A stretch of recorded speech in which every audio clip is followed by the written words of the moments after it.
परम शांति। बहुत अच्छा क्वेश्चन है कि हम एनलाइटनमेंट प्राप्त करने की कोशिश कर रहे हैं, तो व्हाट हैपन आफ्टर एनलाइटमेंट। देखिए, यहाँ पे हमें ये समझना चाहिए कि एनलाइटनमेंट जो ये शब्द है, स्वस्थिति, अपने आप को जानना और उस स्थिति तक पहुंच जाना, उस स्थिति का अनुभूति करना। तो यहाँ पे प्री कंडीशन ये रहती है कि जिनको दुनिया वाले एनलाइटनमेंट कहते हैं, उस स्थिति को बापूजी ने बेहद की परमात्मा की स्थिति कही है। जो बेहद की परमात्मा है, उस आत्मा की क्या स्थिति होती है वो बापूजी ने बताई है। हम यहाँ पे ये समझना चाहते हैं कि रियलिटी में इसका मतलब पहले हम समझ ले, उसके बाद उसका क्या इफेक्ट होता है लाइफ में वो हम बाद में समझते हैं।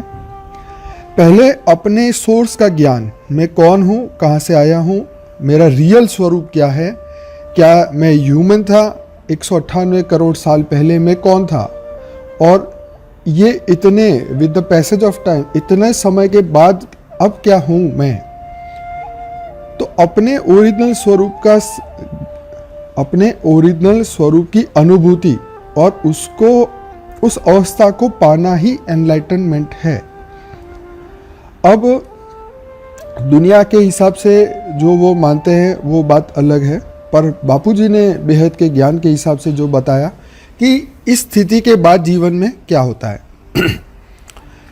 जब वो आत्मा को ये ओरिजिनल सोर्स का पता चल जाता है, उसको वापस जाने का रास्ता भी पता चल जाता है, तो वो कर्म योगी की तरह अपना जीवन बिताता है। अपने नए कर्म बंधन को वो स्टॉप करता है, फुल स्टॉप, नए कर्म बंधन नहीं बनाता, और धीरे धीरे अपने जीवन के अंदर वो परिवर्तन देखता है जो पहले कभी भी नहीं था।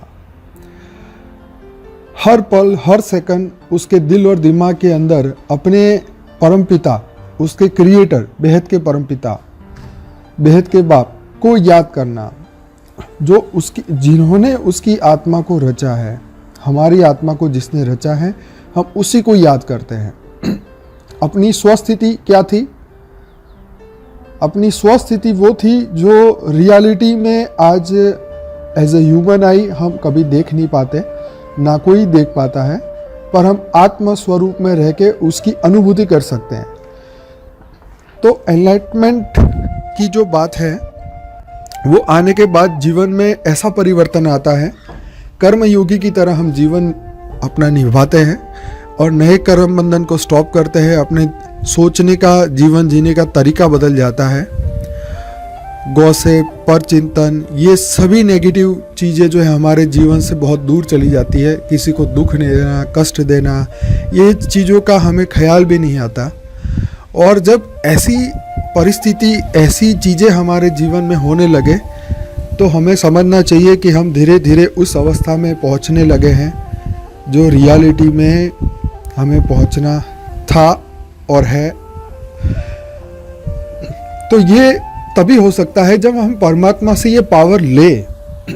सिर्फ अपने सोर्स का ज्ञान हो जाना कि मैं एक आत्मा हूँ और मुझे वापस आत्म स्वरूप में जाना है, लेकिन जब हम अपने ओरिजिनल आत्मा के क्रिएटर तक हम नहीं पहुंच पाएंगे, तो आत्मा में पावर नहीं आएगी। एक निसंकल्प अवस्था में पूरी जिंदगी आप निकाल सकते हो, जीरो अवस्था में पूरी जिंदगी निकाल सकते हैं आप, लेकिन आपके आत्मा के जो क्रिएटर है उससे जब तक पावर नहीं आएगी, तब तक जो है आत्मा में पावर न ठहरेगी, ना ही आपके कर्म बंधन नष्ट होंगे, और ना ही सूक्ष्म शरीर, कारण शरीर चार्ज होगा, और ना ही आप वापस बेहद की दुनिया में या इन्फिनिट यूनिवर्स में वापस जा पाएंगे।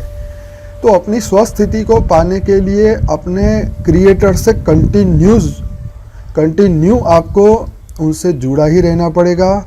हर सेकंड, हर पल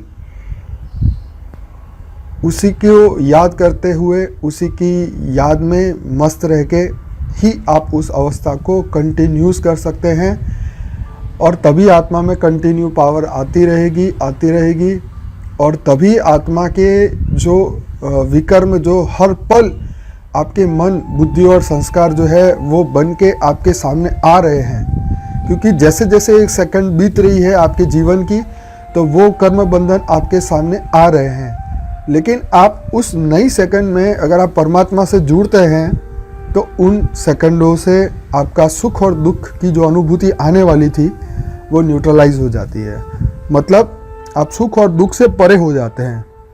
आपका मन, बुद्धि और संस्कार इस सुख और दुख से ऊपर चले जाते हैं, और रियल में जो एनलाइटनमेंट है उसकी अनुभूति आप इस जीवन में ज्ञान के माध्यम से ही कर सकते हैं। कोई ये सिर्फ बोले कि मैं 2000 घंटे मैंने योग किया है और ये योग के माध्यम से मैं एनलाइटनमेंट प्राप्त किया है, तो वो शायद ये धरती लोक की ही बात उन्होंने करी है। क्योंकि उसके बाद तो उसको वो ज्ञान आ जाता है जब वो जीवन और मृत्यु के चक्र में भी नहीं आएगा, और वापस उस दुनिया में जाने के बाद वो धरती लोक को देखेगा भी नहीं। तो रियल आत्मा का गोल तो वही है कि अपनी आत्मा की ओरिजिनल स्वरूप को जाने और उस बीज रूप अवस्था तक पहुंच पाए और बेहद के विश्व को बदलने के लिए संकल्प करे, और अपने रियल जो हम इमॉर्टल स्वरूप था, हमारा अमरत्व, हमारा जो शिवत्व, जो परम महाशिव की जो अवस्था थी, हमारी आत्मा की परम आनंद की जो अवस्था थी, परम आत्मा की जो अवस्था थी, वो हम प्राप्त करें। तो सही मायने में यही एनलाइटनमेंट है। बाकी दुनिया वाले अपने अपने हिसाब से बताते हैं। बापूजी ने अपने हिसाब से इसकी वैल्यू समझाई है, और आने वाले समय में जब लोगों के जीवन बदलने लगेंगे, लोग अपने जीवन जैसे जैसे उनका जीवन बदलेगा, ये सैंपल बनते जाएंगे, और दुनिया के अंदर ऐसी आत्माएं इतनी बढ़ती जाएगी, तब पूरी जो दुनिया है वो पूरी एनलाइटनमेंट हो जाएगी। जब परम तत्व, परम लाइट सब बीज रूप आत्माएं धरती पे उतारेंगी, तभी सभी ये नेगेटिव एनर्जियाँ ख़त्म होगी, और जो इस दुनिया के अंदर जितने भी कलयुग का प्रभाव है वो ख़त्म होगा, और स्व परिवर्तन से बेहद का परिवर्तन होगा। हर चीज़ अपने मूल स्वरूप में आ जाएगी, और ये बहुत बड़े पैमाने में होगा, लेकिन शुरुआत हम अपने आप से कर सकते हैं। तो ये एक प्रैक्टिस है, ये एक स्टडी है, ये कोई चमत्कार जादू ऐसा कुछ नहीं है। ये प्रैक्टिस धीरे धीरे बढ़ सकती है। आत्मा के अंदर तमोगुण खत्म हो सकता है, धीरे वो पावर बढ़ने से वो आत्मा उसको महसूस करता है, धीरे इसकी अनुभूति होती है। तो धीरे ये होता है। ये कर्म योगी का जीवन जिए तभी ये पॉसिबल है। बाकी ये अवस्था तक आत्मा अगर पहुंच भी जाए और फिर वो अवस्था में वो ना टिके और फिर उसके नेगेटिव कर्म उसके सामने आए और उसको देख के वो वापस गिर जाए वो आत्मा, तो वो कंटिन्यूस इस अवस्था में नहीं रह पाएगी। उसके जीवन की कर्म बंधन को तो उसको काटना ही पड़ेगा, क्योंकि जो 2 कल्प पहले आई हुई आत्माएं, 2 परार्ध पहले आई हुई आत्माएं इस धरती पे 198 करोड़ साल में इतने कर्म उसने बना दिए हैं कि हर पल वो कर्म उसके सामने आते हैं और सुख और दुख का अनुभव कराते हैं, और वो इसी में ही फंस जाती है। एनलाइटनमेंट तो सिर्फ एक अवस्था है, पर वो अवस्था को कंटिन्यूस रखना और वो उस अवस्था के माध्यम से ही, ये सबसे पहला स्टेप है उन बेहद की आत्माओं के लिए जो उसको वहाँ पहुँचाए। परम शांति।